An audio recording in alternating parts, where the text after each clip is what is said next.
Salut tout le monde, c'est Bullbiche. Alors je me présente, j'ai 25 ans, je suis de Montpellier et je fais des vidéos commentées sur Call of Duty Black Ops et Modern Warfare 2. Ça fait maintenant 4-5 mois et j'essaie de me diversifier en faisant des commentaires live, pas live, des concepts sur des vidéos. J'essaie aussi de faire d'autres jeux, de me diversifier. Et voilà, donc si vous regardez cette vidéo là, c'est que CODQG a bien voulu me diffuser sur leur chaîne. Alors c'est un gameplay au stakeout comme vous pouvez le voir avec poignée, poids plume, marathon et passe-passe. D'habitude je mets visée solide, mais passe-passe avec le stakeout c'est bien pratique avec ces 4 cartouches. Donc voilà, je préfère ça. En killstrike j'ai mis du napalm, l'artilleur et les chiens. C'est le combo que je préfère en killstrike, ce que je mets le plus souvent. Et voilà, donc je vais essayer en MME normal, je vais essayer de vous commenter tout ça. En remerciant aussi CODQG parce que vraiment leur concept de chaîne est vraiment ça aide beaucoup de joueurs, à mon avis, de joueurs et de youtubeurs qui commentent et qui commencent avec peu d'abonnés, qui galèrent à se faire connaître. Et ça donne un coup de pouce à pas mal de monde, à mon avis, et on peut vraiment les remercier pour les faire nous faire découvrir certains commentateurs qu'on ne connaît pas et qui le méritent. Bon là je lance très mal ma Semtech, j'aurais pu faire plusieurs frags mais je fais n'importe quoi. Là j'arrive à avoir celui-là, mais le deuxième je l'ai pas parce que l'autre derrière il était dans un trou, je l'avais pas vu. Donc le stakeout il est vraiment compliqué, enfin oui et non, il y a des fois où ça passe très bien et des fois où par exemple à 100 mètres, pas à 100 mètres mais à 50 mètres on one shot sans problème, et des fois à bout portant il faut 2 cartouches. Donc vraiment je comprends pas des fois. Bon, les campeurs sont toujours là. Mais sinon c'est vraiment un pompe que j'ai beaucoup de plaisir à jouer avec. Il me rappelle le Spadou sur Modern Warfare 2. Moi j'étais un grand fan du Spadou sur Modern Warfare 2, où je rushais comme un cinglé en essayant d'enchaîner le plus d'ennemis possible, et quand j'arrivais à en enchaîner c'était vraiment kiffant. Là j'arrive à retrouver un peu les mêmes sensations avec le stakeout en un peu moins puissant. Regardez, c'est là ce que je vous disais. Lui il est pas si loin et je me tape quand même 2 hitmarkers avant de pouvoir le tuer. Alors que des fois d'aussi loin, en une cartouche ça suffit. Bon lui je le flash, mais le deuxième à droite, je sais pas si vous l'avez vu, je vais très mal le viser. C'est mal joué de ma part. Donc il casse ma série, mais c'est pas grave, j'y retourne. Il faut absolument que j'ai l'artilleur.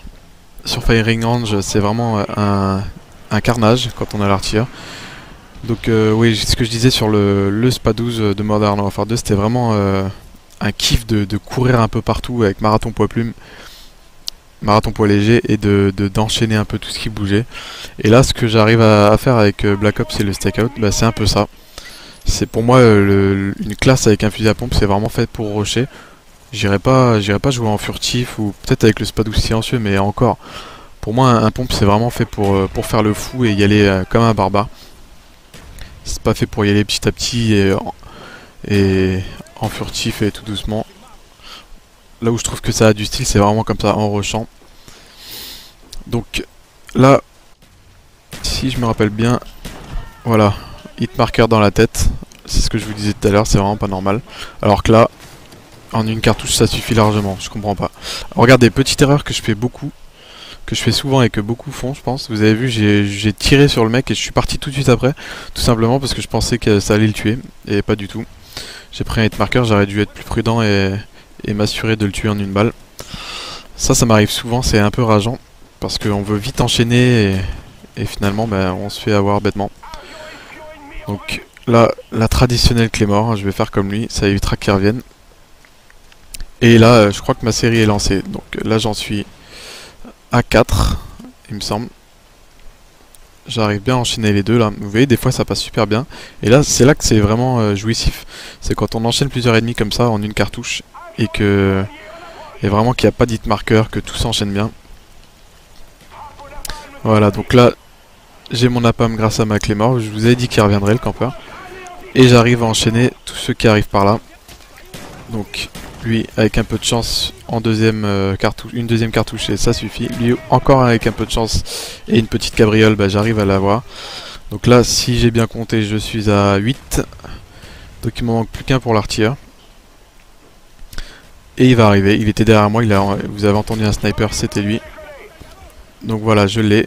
Par contre, j'essaye toujours d'avoir les chiens tout de suite après. C'est toujours mieux, mais là, regardez, j'ai vraiment pas de chance. Une Semtex, on l'entendait, mais elle tombe, je sais pas pourquoi elle tombe là et je me la prends. Donc c'est dommage, la fin de partie en plus. Donc je lance mon Yui et je vais terminer la partie comme ça.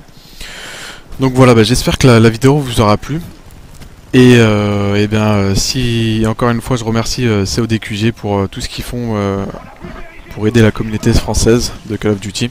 Ça aide pas mal de monde et ça aide aussi à faire découvrir nous autres, moi youtubeur, mais aussi en tant que spectateur, à faire découvrir des joueurs qui le méritent. Voilà, là je fais du rab, donc je vais vous laisser sur ces belles paroles et à plus tard.